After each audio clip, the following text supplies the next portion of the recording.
আমি আপনাদের একটা হ্যান্ডবিলের মতো দেব শুধু এই জায়গাটার জন্য, তবু আপনাদের সুবিধা হবে শুধু এই জায়গাটার জন্য। এবার তাহলে রইল বাকি কত? 14,086,42 টাকা হলো রাজ্যের সার্বিক উন্নয়নের জন্য। রাজ্যের সার্বিক উন্নয়নের জন্য এই উন্নয়ন করতে গেলে কর্মচারী লাগবে, তাদের ডকুমেন্টারি এক্সপেন্ডিচার। 14,086,42 টাকা হলো উন্নয়নের জন্য এবছরে। রিভাইজে গিয়ে এটা আরো বাড়তে পারে, যেটাকে আমরা সাপ্লিমেন্টারি বলি, অনেকে রিভাইজ বলে, বাড়তে পারে কমতে পারে, বিভিন্ন রকম হয়। এই উন্নয়নের টাকা থেকে খুব ইম্পর্টেন্ট পয়েন্টে আসছি। এই উন্নয়নের টাকা থেকে এই যে রইল, তাহলে আমি বললাম 14,086,42 টাকা আমার ডেভেলপমেন্টের জন্য, এটা হলো রাজ্যের সার্বিক উন্নয়নের জন্য। এই যে 14,086,42 ট্রাইবেলদের জন্য আমার খরচ করতে হবে 31%। মাস্ট, আমার সরকার না, যত সরকার হবে ট্রাইবেলদের জন্য 31% খরচ করতে বাধ্য। আপনি 30 করতে পারবেন না, 29 করতে পারবেন না, 28 করতে পারবেন না। এবং এসসির জন্য 17%, এসসির জন্য 17% মাস্ট। কোন করতে সাংবিধানিক তার অধিকার। এবার তাহলে 31 খরচ করতে হবে জনজাতির জন্য, এবং এসসিদের জন্য খরচ করতে হবে 17%। বাজেট এট এ গ্ল্যান্সের স্টেটমেন্ট 8-এ দেখবেন আমি যে কথাগুলি বলছি, স্টেটমেন্ট 8-এ দেখবেন এই কথাগুলি আছে। স্টেটমেন্টে কি হলো? স্টেটমেন্টে যে আছে এইটার মধ্যে আমরা সেখানে টোটাল দেখবেন, তাহলে এই যে টাকাটা এসসি সাপ্লানের জন্য আমরা কত টাকা রাখলাম? 2,163,16,00,000। এসসি 19,000, 21,000, 2,163,16,00,000 এসসিদের জন্য। এসটিদের জন্য ট্রাইবাল সাব প্ল্যান 5,608,72,67,000, 5,608,72,67,000। স্টেটমেন্ট 8, যেসব গানপাপি বন্ধুরা দেখছেন তাদের উদ্দেশ্য বলছি, স্টেটমেন্ট 8-এ দেখবেন ট্রাইবাল সাব প্ল্যান, অর্থাৎ ট্রাইবালের জন্য আমার খরচ করতে হবে।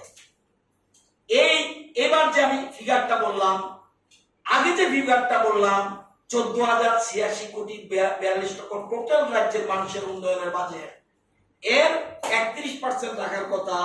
আমরা রেখেছি কত? 39.81%। ত্রিপুরার ইতিহাসের সর্বকালীন রেকর্ড, ত্রিপুরার ইতিহাসের সর্বকালীন রেকর্ড। জনজাতিদের উন্নয়নের জন্য প্রায় 40% বাজেট, 31 টাকার কথা প্রায় 9% বৃদ্ধি করে এবার ডক্টর মানিক শাহর নেতৃত্বে যে সরকার এবং অর্থমন্ত্রী যে বাজেট পেশ করেছেন, এটা রেখেছে প্রায় 40%। হিসাবটা আপনারা ক্যালকুলেটর দিয়ে এখন টিপ দিলে বুঝবেন, দেখবেন উঠে আসবে 39.81%, অর্থাৎ প্রায় 40%। এই জায়গাটা বললাম বাজেটের যে বাজেট ওখানে যায়, ওখান থেকেই যায়। যেহেতু স্টেট গভর্নমেন্ট টাকা দিচ্ছে, তো ওরা যদি মনে করে আমি 10 জন এক্সিকিউটিভ মেম্বার লিখে 10 জন অ্যাডভাইজার নিব, ওএসডি নিব, তারা কি আপনার পারমিশন ছাড়া ফিনান্সিয়াল কিছু ক্ষেত্রে অটোনমির ব্যাপারে আমরা অটোনমির পক্ষে সেখানে আমরা অনেক ব্যাপারে হস্তক্ষেপ করা যায় না, এটা আমরা জানেন। আমরা তো বুদ্ধিজীবী মানুষ, সুতরাং এই ব্যাপারে আমরা পারতে আমরা কোনো রকমই কারণ অটোনমি থাকা উচিত। একটা 165 crore transfer of taxes. এক মিনিট বলেন। Transfer of taxes to ADC the previous financial year was 165 crore. দেখছি গতবার, এবার 200 কোটি। শেয়ার অফ ট্যাক্সেস কি? Share of আচ্ছা শেয়ার অফ ট্যাক্সেস আর আরেক কথা বলে দিই, ট্রাইবাল ওয়েলফেয়ার ডিপার্টমেন্ট একটা আছে, এরা কার জন্য টাকা খরচ করবে? নন ট্রাইবালের জন্য পারবে? পারবে? 795 কোটি 96 লক্ষ, কত বছর? 795 কোটি 16 লক্ষ, এবার 1024 কোটি 46 লক্ষ অনলি ফর ট্রাইব। জনজাতি কল্যাণ দপ্তরের জন্য বইতে পারেন, এবার ডিপার্টমেন্টের মধ্যে পেয়ে যাবেন। গত বছর ছিল জনজাতি কল্যাণ দপ্তরের বাজেট 795 কোটি 96 লক্ষ, এটা এডিসি মিলাবেন না কিন্তু। এবারে বাজেট 1024 কোটি 46 লক্ষ।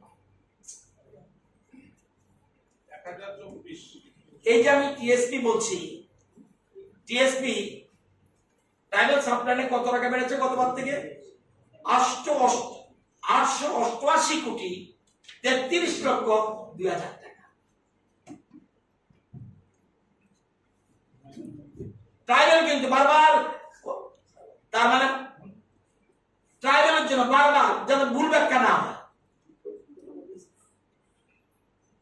মনিমেন্ট বর্মার জন্য খরচ যাবে, জিতেন চৌধুরীর জন্য যাবে, এডিসি নন এডিসি সব হ্যাঁ ইয়েস, এডিসি নন হ্যাঁ কৃষ্ণনগরের ট্রাইবেল কি ট্রাইবেল না? ট্রাইবেলের জন্য ইনক্লুডিং এডিসি, সব ট্রাইবেলের জন্য। এডিসি অথরিটি বিভিন্ন ডিপার্টমেন্টের জন্য তারা অ্যাডভাইসার অ্যাপয়েন্ট করে, এমনকি ফ্রম আউটসাইড দ্য স্টেট। তো তাদের তো অটোনমি আছে, তারা কি এটা পারে? এটা আপনার যে প্রশ্ন, এটা আমি মাথায় রাখলাম। আমি এক্সপার্ট নয় সব ব্যাপারে, আমি লিগ্যাল অ্যাডভোকেট জেনারেল এবং ল সেক্রেটারির সাথে আলোচনা করে আপনাকে এটা বলতে হবে। আমি অযথা কমেন্ট করে কোনো বিতর্কে জড়াতে চাই। মানে আমার প্রশ্ন হলো যে স্টেট গভর্নমেন্ট ইন্টারভিন করতে পারে কিনা? অটোনমি আমরা করি না, অটোনমির ক্ষেত্রে করা উচিত না, আমরা করি না। যেমন কোন তারা ল অফিসার নিয়োগ করে, আমরা কিছু কিছু কিছু বলার নেই।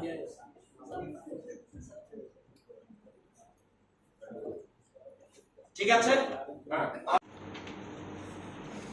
সব রাজ্যের জন্য গেছে এবং ওই সিলেক্ট কমিটি বলছে, স্ট্যান্ডিং কমিটি বলছে হোম মিনিস্ট্রি তুমি এই 4 রাজ্যের সহমতের ভিত্তিতে সব পাঠাও।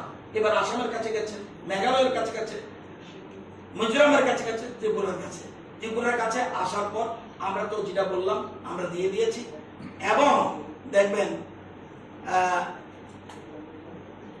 4টি রাজ্যের মধ্যে মেঘালয় ছাড়া অন্যগুলিতে যে বিভিন্ন স্বশাসিত জেলা পরিষদ গঠিত হয়েছে সেগুলিকে সরকারি অঞ্চলে বিভক্ত করে প্রতিটি অঞ্চলে আঞ্চলিক পরিষদ রিজনাল কাউন্সিল গঠন করার জন্য মাননীয় রাজ্যপাল প্রদান করেছে। এবং আপনি জানেন আসাম বলছে যে আসামের দক্ষিণ কাছাড় এবং কার্বি আংলং স্বশাসিত জেলা পরিষদের আইন প্রণয়ন ক্ষমতা বর্ধিত করার যে সংস্থান বলেছেন ওই কেন্দ্রকে, এই সংশোধন বিলে রাখা হয়েছে। এর মধ্যে ভূমি সংক্রান্ত বিষয়টিকে বাদ দেওয়ার অনুরোধ জানাচ্ছে আসাম, আমরা না। আমরা বলছি আসাম রাজ্য সরকার, ত্রিপুরা বলছি অধিকার দাও, আমরা রাজি আছি। কমিটি রাজ্য সরকারের সঙ্গে এবং জেলা পরিষদের প্রতিনিধির সঙ্গে সহমতের সুপারিশ করেছে এবং মেঘালয় তাদের একটা আপত্তি দিয়েছে, আমরা শুধুমাত্র কোনো আপত্তি দিইনি। এবং শুধু এটা নয়, আপনারা দেখবেন এবং বলতে পারেন যে বিলের কমিটি পাঠিয়ে আর কোনো কাজ করেছেন কিনা আপনারা। এবং আপনি জানেন বিপ্লব দেব মুখ্যমন্ত্রী থাকাকালীন আমরা 11 নভেম্বর 2019 করেছি, 19 অক্টোবর 2020-তে বিপ্লব দেব চিফ মিনিস্টার, উনি Amit Shah honourable home minister পরবর্তী সময় যিনি হয়েছেন ওনার কাছে চিঠি পাঠিয়েছেন, immediate you do the needful. Not only this, Tanushree Debbarma secretary tribal welfare government of Tripura, উনি পাঠিয়েছেন 31 ডিসেম্বর 2020, বলছে the constitution 125 amendment bill immediately. এবং শুধু নয়, যখন রামপ্রসাদ জমতিয়া, আজকে আমার ডান পাশে যিনি বসে আছেন, উনি যখন ট্রাইবাল ওয়েলফেয়ার মিনিস্টার হলেন, উনিও 17/11/2022 আবার পাঠিয়েছেন। কারণ রাজ্যসভায় বিল থাকলে সেখানে আমাদের বিধানসভা আমরা কিছু করার নাই। আমার বিধানসভার ব্যাপারে যেমন কোনো কেউ কথা বলতে পারবে না, সেরকম রাজ্যসভা একটা সাংসদ যেহেতু সংসদ এটা, সেখানে আমরা কথা বলার সুবিধা। কিন্তু আমরা এই 1 একমাত্র রাজ্যে এই প্রথম সাংবিধানিক পদ্ধতিতে আমরা পার্লামেন্টে বিল প্লেস আছে নাও, এটা রাজ্যসভার কাছে রয়েছে পেন্ডিং। এটা সরকারের হাতে নেই, রাজ্য যেমন বিধানসভা কিছু থাকলে মুখ্যমন্ত্রী cannot interfere in this matter, সেখানে সম্পূর্ণ সংসদের উপর ডিপেন্ড করে। এই জিনিসগুলি ট্রাইবাল জনজাতিদের উন্নয়নের জন্য আমাদের সরকার যেভাবে চিন্তা করছে, আমার জানা মতে অতীতে কোন সরকার করেছে বলে আমার জানা নেই। আপনাদের কোনো ক্লেরিফিকেশন থাকলে আমরা বলতে পারি। জমি হস্তান্তরের বিষয়টা কি মোটে আসবে? একটা জিনিস আপনারা বলছি, জমি হস্তান্তর এখন কিন্তু কিছু এই সব বিলে এটা বুঝতে হবে। বিলে কি আছে? বিলে আমরা দিল্লি দিয়েছি, আমাদের অপিনিয়ন দিয়েছে, আমরা রাজি হয়েছি। আসাম আপত্তি দিয়েছে, আসামের ব্যাপার কি মোডে জমিটা হস্তান্তর করা যাবে না, মুডটা এটা আমাদের ত্রিপুরা সরকারের এই জায়গায় কোনো অধিকার নাই। আমার এমএলএ ত্রিপুরা রাজ্য কিছু করতে পারবে না। পার্লামেন্টে কোন রকম যদি কিছু করে কোন এমএলএ সিলেক্ট কমিটি জানতে চাই, অ্যামেন্ডমেন্ট যেটা প্রপোজ করা হয়েছে ওটা কি এডিসি থেকে নন এডিসি লোকে জায়গা নিতে পারবে না, না ওইটা আমার কাছে আমার বক্তব্য জমি হস্তান্তর করার অধিকারটা আমরা রাজি হয়েছি, আসাম রাজি হয়নি। আসাম এই ত্রিপুরার ক্ষেত্রে না, তারা তাদের ওইসব জায়গার ব্যাপারে, এবং মেঘালয়ে একটা সংসদ জেলা পরিষদ ভেঙে দিয়ে আর এইটা আবার স্ট্যান্ডিং কমিটি বলছে না এটা করা যাবে না। এই কয়েকটি বিষয় পেন্ডিং। আমাদের বিপদটা আমরা আমাদের যে ত্রিপুরা রাজ্য সরকার এবং ভারতীয় জনতা পার্টি এই স্লেট ক্লিয়ার যে রাজ্যের আপনারা জানলে খুশি হবেন যে ভারতবর্ষে আমরা বলতে পারেন আমরা স্লোগান সবকা সাথ সবকা বিকাশ। ভারতবর্ষে আমাদের রাজ্যে ক্ষমতা আসার আগে 3% বাড়িতে জলের লাইন ছিল, এখন 64%, জাতীয় গড় 63। আমরা যেমন চলুন আমার এখানে লেবুঙ্গা ব্লকে একটা বাড়িতে জলের লাইন নেই বলতে পারবেন না। হতে পারে কোয়ালিটি কি, কিন্তু তাইলে 2 দিন পরে পরে রাস্তা উপর কেন করে? এগুলি অন্য জিনিস, এগুলির জন্য আমি উত্তর দেব না। আপনি চাইবেন এখন রাস্তা রোকো করে দিই না, আপনি বলেন তো আলাপ করেন না, আপনি বলেন তাহলে আমি এসব করবো যাব না। আমরা একমাত্র ভারতীয় জনতা পার্টি ত্রিপুরা রাজ্যের গঠন হওয়ার পরে মানুষের দৃষ্টিভঙ্গি পজিটিভ শুরু হয়েছে। আমার একটা প্রশ্ন ছিল, এর আগে বাজেটটা ক্লিয়ার করেন আমাকে। বাজেট ক্লিয়ার হয়ে গেছে? ক্লিয়ার? হ্যাঁ, আমার কাছে সব বই আছে।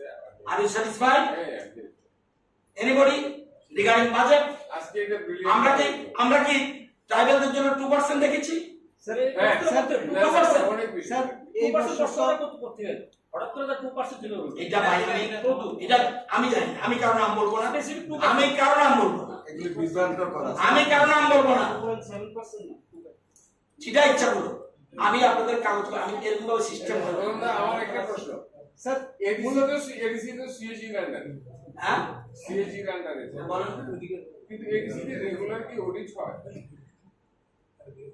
অডিট হচ্ছে, কিন্তু কিছু ডিপার্টমেন্ট কিছু পেন্ডিং আছে, কিন্তু একটা ইলিগেশন যেটা আমরা পাইছি, এমন ঘটনাও ঘটছে, সকালবেলা ওয়ার্ক অর্ডার সই দিয়ে সন্ধ্যাবেলা ফাইনাল পেমেন্ট পেয়ে যাক এটা আপনি বলছেন, আমি একজন মন্ত্রী হয়ে এরকম ভাবে স্পটে রিপ্লাই দেওয়াটা ঠিক হবে না। আপনি যদি স্পেসিফিক বলেন তাহলে আমি দপ্তরে অফিসে গিয়ে দেখবো আসলে এরকম সকালবেলা কাজ হয়ে বিকালবেলা পেমেন্ট হয়েছে কিনা, আমি জানি না। থাকলে নিশ্চয়ই কোনো স্পেসিফিক ইলিগেশন আমরা পাইলাম, আমরা নিউজ করে নাই। আচ্ছা, আরেকটা জিনিস, এডিসি কি এডিসি থেকে কোনো অ্যাডভাইজার এই জাতীয় পোস্টে নিয়োগ করতে পারে উচ্চ বেতনে? এটা তাদের তো অটোনমি। এই যে আমরা বলছি সরাসরি ফান্ডের কথা কিন্তু বিলে নাই, অর্থ কমিশন ঠিক করে দেবে আগরতলা শহরে কত টাকা আসবে, অর্থ কমিশন প্রজেক্ট করার কথা, সেটাও অটোনমি না। আপনি তো ভারতীয় জনতা পার্টির মুখ্য কার্যালয়ে যে প্রেস কনফারেন্স আমার সঙ্গে রয়েছেন জনজাতি মোর্চার প্রভারী, রাজ্য প্রভারী এবং জনপ্রিয় বিধায়ক রামপদ জগতীয় মহোদয় রয়েছেন আমাদের দলের মুখপাত্র, এবং আপনারা যারা আছেন সবাইকে অভিনন্দন জানাচ্ছি। আপনারা জানেন এই বছর 23-24 সারা রাজ্যের মানুষের জন্য ডক্টর মানিক সাহের নেতৃত্বে যে সরকার বাজেট পেশ করেছেন এবং যে সকল রাজনৈতিক দলের প্রতিনিধিরা নির্বাচিত হয়ে বিধানসভায় গেছেন, সব দলের প্রতিনিধিরা বিধানসভায় ছিলেন। অধিকাংশই নবাগত এবং কেউ কেউ প্রাজ্ঞও রয়েছে।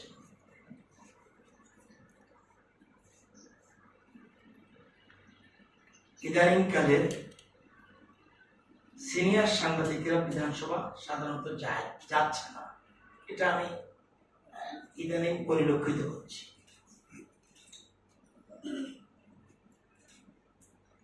এবারে বিধানসভা বাজেট অধিবেশনে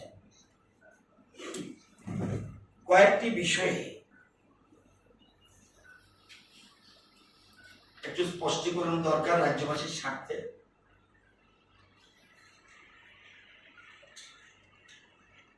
আপনারা জানেন এই বছরের মূল বাজেট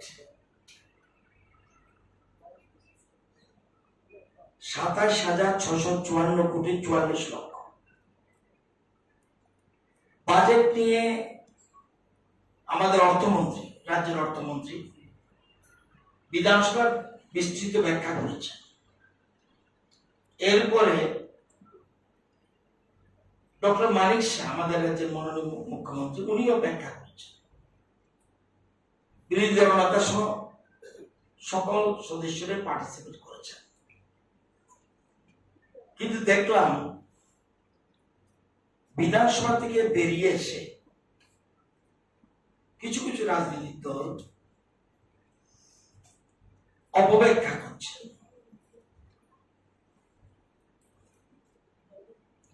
আমি বিধানসভাতে 31 বছর ধরে আছি।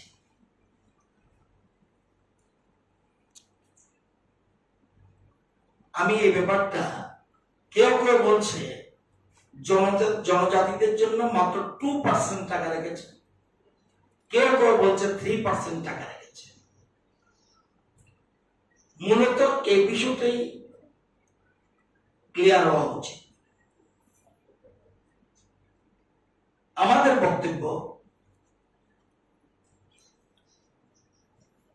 এবারে রাজ্য বাজেট নিয়ে কিছু কিছু রাজনৈতিক দল নিজেদের ব্যর্থতা ঢাকার জন্য রাজ্যের সরল সোজা জনজাতিদের বিভ্রান্ত করছে। এটা অত্যন্ত নিন্দনীয় এবং প্রতিনিয়ত রাজ্যের বিভিন্ন প্রান্তে জনজাতিরা ভারতীয় জনতা পার্টিতে যোগদান করছে, অব্যাহত রয়েছে। এমন কোনো দিন নেই বিভিন্ন রাজনৈতিক দল থেকে ভারতীয় জনতা পার্টিতে যোগদান করছে, যদিও তারা বিভ্রান্ত হয়ে কিছু কিছু মানুষ গত বিধানসভা নির্বাচনে বিভ্রান্ত হয়ে কিছু কিছু ভোট অন্যদিকে দিয়েছিল, তারা ভুল বুঝতে পেরে তার টান করছে প্রতিনিয়ত। দেব না, শুধু এই যে ট্রাইবাল সাবপ্ল্যানের ব্যাপারটা, এটা একটু বাংলা করে এনেছি যাতে কত অ্যামাউন্ট গেল এটা শুধু আমি দিব। 25টা আছে এখানে, আমরা এটা কিন্তু সব না, আর কোনোটা আমি যে বই রেফার করেছি, আমি স্টেটমেন্ট 2 এন্ড স্টেটমেন্ট 8 আপনাদের মেইন দুটো জায়গা থাকা উচিত। স্টেটমেন্ট 2 অর্থাৎ এবারের যে বাজেট এস্টিমেটের উপরে যে লেখা থাকে স্টেটমেন্ট 2, কোথাও কোথাও 3 হয়ে যাবে, কোথাও কোথাও 3 হতে পারে। দেখবেন বাজেট এস্টিমেট রিভাইজ দেখবেন না, রিভাইজটা একটু প্রবলেম হয়ে যাবে।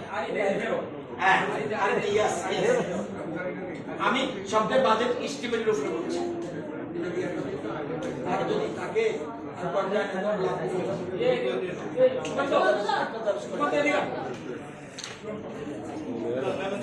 এটা আপনাদের আপনারা অভিজ্ঞ মানুষ ওই বাজেটাকে ক্লাসের মধ্যে বাজেটাকে ক্লাসের মধ্যে হলো প্লেস করার পর রাজ্যসভা সেখানে হোমের একটা স্ট্যান্ডিং কমিটি আর থাকে, স্ট্যান্ডিং কমিটি, স্থায়ী কমিটি বলে অনেকে, এটাতে রেফার করে। এবং শুধুমাত্র আমাদের জন্য না, আসাম, ত্রিপুরা, মেঘালয় এবং মিজোরাম এই 4টা রাজ্যের জন্য একসাথে বিল প্লেস হলো। অধিক ক্ষমতা কবে? 6 ফেব্রুয়ারি 2019। এবার আমাদের কাছে প্লেস করলো, স্ট্যান্ডিং কমিটি বলল যে স্ট্যান্ডিং পরীক্ষা টরীক্ষা করার পর স্ট্যান্ডিং কমিটি সেটা কি করছে একটু করে বলছি। আমাদের কাছে আসে, রাজ্য সরকার তোমার ওপিনিয়ন দাও, মিজোরাম, মেঘালয়, আসাম, ত্রিপুরা। বিলটা কি ছিল? Village council, municipal council. আমরা বলছি ত্রিপুরা সরকার প্রস্তাবিত সংশোধনীতে সম্মতি প্রদান করছে। শুধু এটা বলিনি, আমরাই একমাত্র বলছি না, আরেকটা করো। এটা তো করবেই, আরেকটা করো। কি? পঞ্চায়েত সমিতি, জেলা পরিষদ এবং গ্রাম পঞ্চায়েত যেমন আছে, মাঝখানে এডিসির মধ্যে তুমি কয়েকটা কৃষ্ণগ গ্রাম নিয়ে একটা ব্লক কাউন্সিল করো, ত্রিপুরা মন্ত্রিসভা। এবং এটার তারিখ কত? 28 নভেম্বর 2019। 6 ফেব্রুয়ারি 2019 রাজ্যসভা প্লেস করে রাজনাথ সিং। তারপরে আমাদের রাজ্যের জন্য অপিনিয়ন আসে, আমরা মিটিং এ বসি 28 নভেম্বর 2019। 2 বলছে Tripura tribal autonomous district council নাম পরিবর্তন করে Tripura tribal areas autonomous territorial council করা। ওইখান থেকে আসলো, দিল্লি থেকে আসলো। আমরা বলছি না, নামটা আমরা একটু চেঞ্জ করে দিই। কি? Tripura tribal areas autonomous district council নাম পরিবর্তন করে ত্রিপুরা টেরিটোরিয়াল কাউন্সিল প্রস্তাব করা হয়েছে মন্ত্রিসভা। নেক্সট, ওরা বলছে 30 জন সদস্য থাকবে, অন্তত 2 জন মহিলা সদস্য সহ 4 জন সদস্য রাজ্যপাল ঠিক করবেন। আমরা বলছি না। যেমন একটা জায়গার নাম বলছি, ওয়াকিনগর বুচ্চকনগর এডিসি সিট, কটা এলাকা নিয়ে 4টা বিধানসভা নিয়ে একটা আছে। সিন্নার অংশ, মান্দাইল অংশ, বামতিয়ার অংশ, মোহনপুরের অংশ।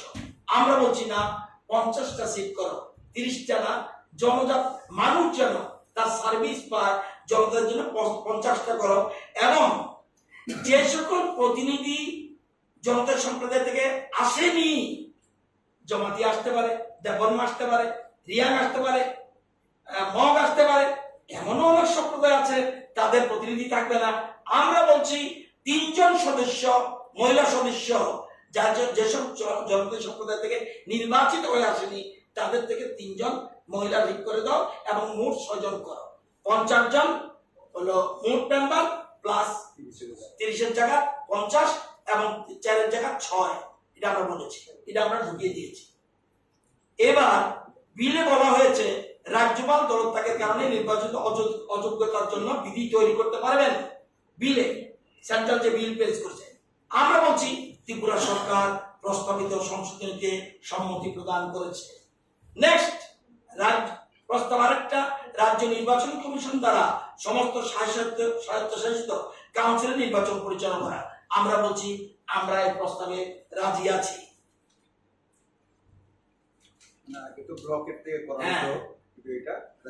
এবার বলছে বিলে বলা হয়েছে বর্তমান কার্যাবলী ছাড়াও অর্থ কমিশন 4টি ষষ্ঠ তফসিল রাজ্যের, ওই যে 4টা বলছি, ভিলেজ কাউন্সিল এবং মিউনিসিপাল কাউন্সিল সহ জেলা পরিষদের পরিপূরক অর্থ প্রদান করার জন্য রাজ্যের বরাদ্দ বৃদ্ধির জন্য সুপারিশ করবে অর্থ কমিশন। আমরা বলছি আমরা রাজি আছি। বিলে গ্রাম পরিষদ এবং পৌরসভা সহ জেলা পরিষদের আর্থিক অবস্থা পরিচালনা করতে রাজ্যপালের কাছে সুপারিশ করার জন্য রাজ্য অর্থ কমিশন গঠনের বিধান রয়েছে। রাজ্য সরকার বলছে উই আর রেডি, এটা ছাড়া আমরা আরেকটা জিনিস বলছি, যেটা দীর্ঘদিনের জনজাতিদের ডিমান্ড, জমি হস্তান্তরের ক্ষমতা, সেটা আমরা we are the only Tripura state under the leadership of ভারতীয় জনতা পার্টি। তারা বলছে ইয়েস, জমি হস্তান্তরের ক্ষমতা এডিসির জন্য থাকা উচিত। এবং আরো বলছি, আইন প্রণয়নের জন্য উত্তর কাছাড় হিলস সাহিত্য পরিষদ, সাহিত্য পরিষদ এবং কার্বি আংলং সাহিত্য পরিষদের মতো অতিরিক্ত ক্ষমতা প্রদান করো। We are the only state. এবার দেখুন, আপনারা দেখলে বুঝতে পারবেন আরো ডিপার্টমেন্ট টাকা পাঠায়, যেমন অ্যাসেম্বলি, একটা পার্লামেন্টারি অ্যাফেয়ার্স, সেখানে টাকা যাবে। অ্যাসেম্বলি থেকে টাকা যাবে এডিসিতে, জিএপিএনটি পাঠাবে, পলিটিক্যাল ডিপার্টমেন্ট পাঠাবে, প্রিন্টিং স্টেশনারি পাঠাবে। It is not the development work. যার ডেভেলপমেন্ট ওয়ার্ক ডিপার্টমেন্ট আছে সবাই টাকা পাঠাতে বাধ্য। তো আজকে যে জিনিসটা বললাম, যেটা যারা এসব জেনে শুনে করছে তাদের বিভ্রান্ত দূরীকরণের জন্য, রাজ্যের মানুষকে বিভ্রান্ত, যদিও মানুষ সহজে বিভ্রান্ত হয় না, এবং দেখবেন বেশিরভাগ সময় জনস্বার্থে কথা না বলে শুধুমাত্র অন্যরকম বিভ্রান্ত করছে, নেগেটিভ মেন্টালিটি, পজিটিভ কথা না বলে গঠনমূলক আলোচনা না করে নেগেটিভ আলোচনা করছে। তো বাজেটের এই ছোট্ট জিনিসটা বোঝানোর জন্য সবসময় মনে রাখবেন, ট্রাইবেলের টাকা, আমি কৃষিমন্ত্রী, আমি ট্রাইবেলের এলাকা খরচ করতে পারবো বা পারবো না? বর্তমান সংবিধান অনুযায়ী পারবো। ট্রাইবেল তো আমাকে ভোট দিয়েছে, ট্রাইবেল এলাকার ডেভেলপমেন্ট আমি করবো না? শিক্ষা দপ্তর তার এলাকায় কাজ করবে না? পিডব্লিউডি রাস্তা হবে, পিডব্লিউডি দপ্তর করবে না? জনজাতিদের সার্বিক উন্নয়নের জন্য এই টাকাটা বললাম 39.81%, যেটা বলছি এটা। তো এই ব্যাপারটা বিভ্রান্ত করে একটা সেকশন, যেটা রাজ্যের মানুষকে বিভ্রান্ত করছে। আপনারা জানেন আচ্ছা, সব ডিপার্টমেন্টে কি এইভাবে তাদের ট্রাইবাল ওয়েলফেয়ার যাবে? Elementary education, agriculture, youth affairs and sports, ICA দপ্তর, ARDD, PWD road and building, horticulture, corporation, fisheries, forest, social affairs, social education, health and family welfare, handicraft and sericulture, RD, এই দপ্তরগুলি direct টাকা পাঠিয়ে দিতে বাধ্য। এবং আরো অনেকগুলি দপ্তর, শুধু 14টা বললাম না, 14টা বেশি পরিমাণ টাকা যায়, কারণ ডেভেলপমেন্ট ওয়ার্ক তাদের বেশি সেখানে টাকা তাদেরকে দিয়ে দেওয়া। হ্যাঁ, না, ডাইরেক্ট আমি বলছি, আরো বলে দিচ্ছি। যেমন শেয়ার অফ ট্যাক্সের যায়, গতবার শেয়ার অফ ট্যাক্সের কত গেছে? 165 কোটি, এবার কত? 200 কোটি। Transfer to fund for local body 6 schedule, গতবার 150 কোটি, এবার 160 কোটি। এখানে একটা বিষয়, বলছি ট্যাক্সটা এটা স্টেট আনবে, স্টেট এনে তাদেরকে স্টেট গভর্নমেন্ট এডিসিকে পাঠাবে, ওরা ডাইরেক্ট চিঠি দিয়ে বেআইনি ভাবে ওরা ওটা নিয়ে নিয়েছে, সেটা ঠিক নয়। ঠিক আছে, স্টেট অফ শেয়ার অফ ট্যাক্সের যায়, ট্রান্সফার অফ ফান্ড যায়, special assistant to central plan. দেখবেন সেন্ট্রাল কোনো স্কিম করে ডাইরেক্ট, যেমন আমার কাছে টাকা রাখতে পারবো না, আসলে টাকা পাঠিয়ে দিতে হবে সিওর কাছে ডাইরেক্ট। তো এরকম ভাবে nucleus budget, boarding house stipend, grant for creation of capital asset, special central assistant unit, untied construction of ST hostel, article 271, gracious relief, zoom চাষ প্রকল্পে, বিভিন্ন যখন টাকা আসে, যদি কোনোটা আসে টিডিএস এর সরাসরি যাবে, কোনটা সরকার এডিসিও করবে, রাজ্য সরকারও করবে। এরকম ভাবে টাকাটা যায়, সেটার জন্য আপনাদের বলে দিলাম। পরে বললেন, আমি একটা কথা বলে, ত্রিপুরা রাজ্যে বহু সরকার ছিল, আপনারা বহু এখানে সাংবাদিক বন্ধুরা আছেন। ত্রিপুরা রাজ্যে ট্রাইবালদের এডিসি এলাকার অধিক ক্ষমতার জন্য বহু রাজনৈতিক দল বহু কথা বলেছে, বহু রাজনৈতিক দল। কিন্তু ফার্স্ট বিজেপি এ রাজ্যে ক্ষমতা আসার পর একমাত্র সাংবিধানিক পদ্ধতিতে দিল্লিতে তখন স্বরাষ্ট্রমন্ত্রী ছিলেন রাজনাথ সিং। উনি রাজ্যসভায় বিল পাস করলেন 6 ফেব্রুয়ারি 2019। খুব ভালো করে মনে রাখবেন, 6 ফেব্রুয়ারি 2000। 17-18 দরকার হলে আমার কাছে আছে, আমি 17-18 যাব না। ওই সময় আমি মন্ত্রিসভা ছিলাম। একটা ক্লিয়ার করেন 14,842 এর 40%। 42 লক্ষের 31%। আমি যে 5,600 যেটা বলছি, এটাকে কৃত্রিম ক্যালকুলেটরে দেখবেন 81% আসবে। ঠিক আছে, অলমোস্ট 40%। আচ্ছা, এখন এটার মধ্যে কি এই স্যালারি আছে এডিসি বা নন এডিসির মধ্যে যারা তোর স্যালারি আমি যেটা বলছি এটা টোটাল আগে গেছে কি? টোটাল ঠিক আছে, ঠিক আছে। ঠিক আছে। তাহলে 5,000 ট্রাইবেলের জন্য আমি টাকা রাখলাম 5,608,72,67,000। অর্থাৎ আমি সর্বকালে এই পর্যন্ত যত বাজেট আমরা করেছি, ত্রিপুরাতে কখনো ট্রাইবেলের জন্য এত টাকা বাজেট রাখা হয়নি। কোন রাজ্যের কোন বিশিষ্ট অর্থনীতিবিদ হোক, যা শিক্ষাবিদ হোক, বা কোন রাজনৈতিক নেতৃত্ব যদি বসে কথা বলতে পারে, anywhere in the press club or anywhere, we are ready to present there. এবার 18-19 যখন আমাদের সরকার আসার পর জনজাতির জন্য বাজেটে টাকা রেখেছে এবং খরচ করেছে 38.40%। জনজাতি বাজেট, আমি কিন্তু মূল বাজেট বলছি না, মূল বাজেটের কথা বলে আমার কাছে আছে। 18-19 আমরা আসার পরে জনজাতির জন্য আমরা রাখলাম 38.40%। 19-20-তে জনজাতির জন্য রাখলাম 39.52%। এবার 18-19, 19-20, 20-21, 21-22, 22-23, এবার 23-24 রেখেছি আমি 39.81%। 9 যেটা বলছি আগে 39.81%। তো এই যে জিনিস আপনারা জানেন, এখানে আমার আছে টাকা এরকম ভাবে সিস্টেম না, এখানে কিছু নোটিফিকেশন আছে দেখবেন। আপনারা মনে করেন টাকা এমনি দিয়ে দেওয়া যায়, গ্যাজেট নোটিফিকেশনের টাকা যায় হেড ওয়াইজ। যেমন আমার কৃষি দপ্তর, in exercise the power delegated by the finance department by notification number এত and subsequent administrative approval accorded by memo number এত dated 2/5/23, expenditure sanctioned for an amount of not exceeding 22,70,000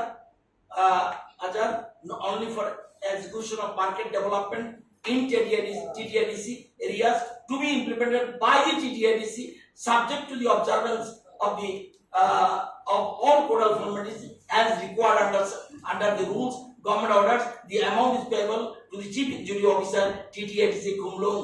This sanction will be operated by the Assistant Director, DDO, Director of Agriculture, Agartala. The expenditure is debatable to the head of account of Mukumuk, transfer to capital. এরকম ভাবে একের পর এক department, প্রত্যেক এবং কোন ডিপার্টমেন্টের ক্ষমতা নেই যে টাকা ট্রান্সফার না করে পারবে। দিস ইজ নোটিফিকেশন, একটার পর একটা। এটা আমার ডিপার্টমেন্ট বলে আমি বলে দিলাম। এরকম প্রত্যেক ডিপার্টমেন্ট, টোটাল 14টা ডিপার্টমেন্ট হিউজ অ্যামাউন্ট পাঠায়। এই ডিপার্টমেন্টগুলির নাম বলবো, 14টা ডিপার্টমেন্ট হিউজ অ্যামাউন্ট পাঠায়। 14টা ডিপার্টমেন্ট ওরা সবকিছু জানে, জেনেও ওরা কিন্তু গান পাপির মতো আচরণ করছে। আমার থেকে সবাই শিক্ষিত ওখানে, বিরোধী দলে যারা আছে, কেউ অর্থনীতিবিদ, কেউ শিক্ষাবিদ, বড় বড়। আমার এত বিদ্যা বুদ্ধি নেই, কিন্তু দীর্ঘদিনের অভিজ্ঞতা থেকে বলছি, ওরা গান পাপি। আসলে ওরা হিপোক্রেট, বাংলাতে বলতে পারেন কপটাচারী। ওরা বিধানসভায় রাজ্যের স্বার্থে গঠনমূলক আলোচনা না করে রাজ্যের উন্নয়নকে ব্যাহত করছে, এতে রাজ্যের মানুষ বিভ্রান্ত হচ্ছে। এই যে বইটা, এটার নাম হলো বাজেট অ্যাট এ গ্ল্যান্স। বড় বড় অনেকগুলি বই দেয় বাজেটে, সাধারণত বাজেট অ্যাট এ গ্ল্যান্স সংক্ষেপে পুরা বাজেটের বিষয় এখানে উল্লেখ থাকে। তো এখানে আমি 18-19 থেকে 18-19, 19-20, 20-21, 21-22, 22-23, এবারে 23-24 এই এতগুলি বাজেটের একটা গ্লাসের বই এনেছি। আপনারা ইচ্ছা করলে বসে চা খেতে খেতে সবটা দেখে নেবেন। 23-24 অর্থ বছরের বাজেট হলো 27,654 কোটি 44 লক্ষ। এটা হলো মূল বাজেট। এই মূল বাজেটের এটা হলো বাজেটের গ্লাস। এবার মূল বাজেট থেকে এই মূল বাজেট সবটাই উন্নয়নের জন্য নয়। খুব ভালো করে ব্যাপারটা বুঝতে হবে। সবটা কি উন্নয়নের জন্য? সবটা উন্নয়নের জন্য নয়। এবার স্টেটমেন্ট 2 তে আসুন। যেসব বন্ধুরা যারা গান পাপি তারা এই পাতাগুলি দেখলে ভালো, তাদের উদ্দেশ্য বলা। প্রথমেই আপনি এই 27,654 কোটি 44 লক্ষ থেকে বাদ দিতে হবে কি? Salary and wages. সে জনজাতি হোক, এসসি হোক, এসটি হোক, ওবিসি হোক, সংখ্যালঘু মুসলিম হোক, যারাই কর্মচারী আছে রাজ্যের সব কর্মচারীদের বেতন দিতে হবে। কত টাকা সেখানে লেখা আছে। কত এটা? স্যালারি এন্ড ওয়েজেস 7,852 কোটি 23 লক্ষ। এটা দিলে চলবে কিনা? না। পেনশন, আদার রিটায়ারমেন্ট বেনিফিটস, যেসব কর্মচারী পেনশনে গেছে তাদেরকে আবার টাকা দিতে হবে। সে জনজাতি হোক, এসসি হোক, যারাই হোক, তাদের টাকা 3,295 কোটি 81 লক্ষ। পেমেন্ট অফ ইন্টারেস্ট, আগের সরকার যে ঋণ নিয়েছে এবং আমরা যে কিছু নিয়েছি সেই টাকার ইন্টারেস্ট দিতে হয়। এটা বাধ্যতামূলক, এটা কমিটেড এক্সপেন্ডিচার। আমি পয়লাই বেতনের মাসের প্রথমেই আমি কর্মচারীদের বেতন দিতে হবে, পেনশনারদের তার অ্যাকাউন্টে টাকা ঢুকিয়ে দিতে হবে। পেমেন্ট অফ ইন্টারেস্ট 1,501 কোটি 73 লক্ষ। আমি বারবার বলছি, আমারটা নোট বললে আপনারা যারা বিধানসভা কাভার করেন সবাই এনেছেন। Budget at a glance, statement 2। আর হবে রিপেমেন্ট অফ লোনস। লোনের সুদ দিলে হবে না, প্রতি বছর আমার লোনটাকেও কমাতে হবে, নতুবা আমাদের মাথার উপর ঋণের বোঝা পড়বে। যেগুলি আগে এগুলি কমিটেড এক্সপেন্ডিচার, প্রিন্সিপাল অ্যামাউন্ট যেমন দেবো সাথে সাথে ইন্টারেস্ট দেবে। এই যে টাকাটা, এটা কত রিপেমেন্ট অফ লোন? 918 কোটি 25 লক্ষ। তাইলে 27,654 কোটি 44 লক্ষ থেকে প্রথমে আমি এই 4টা আইটেম বললাম। 13,508 কোটি 2 লক্ষ টাকা চলে যাবে কর্মচারীদের না দিলে। আমার ডেভেলপমেন্ট ওয়ার্ক করবে কে? পিডব্লিউডি রাস্তা বানাতে হলে পিডব্লিউডি কর্মচারীকে বেতন দিতে হবে, শিক্ষকদের বেতন দিতে হবে, যারা পেনশন পাচ্ছে তাদের দিতে হবে। এগুলি না দিলে, এগুলি বাজেটের একটা অংশ। আপনি যেমন বাড়িতে আপনি যখন বাজেট করবেন, এবছর পুবের ভিটে একটা ঘর উঠাবো, এবছর পুকুর করব, এরকম যখন করেন বাজেট এবং বিভিন্ন খরচের জন্য আপনাকে টাকা রাখতে হয়। এটা বাদ দিলেন, এই বাদ দিবেন, তাহলে কত টাকা বাদ দিলেন? Salary and wages, repayment of loans, payment of interest, pensions and other retirement benefit চলে যাচ্ছে 13,568 কোটি 2 লক্ষ টাকা।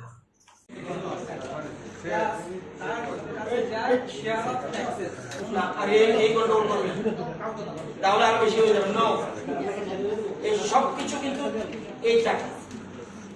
আমি কিন্তু বাড়ি বলতে পারতাম যে যেমন এডিসির জন্য যেমন ফান্ড ফ্লো, এরকম না, টোটাল ট্রাভেলের জন্য এই টাকা। এটা লোক আর যোগ হবে না, কিচ্ছু যোগ হবে। হ্যাঁ, সেন্ট্রাল থেকে কিছু পাঠালাম না। Share of taxes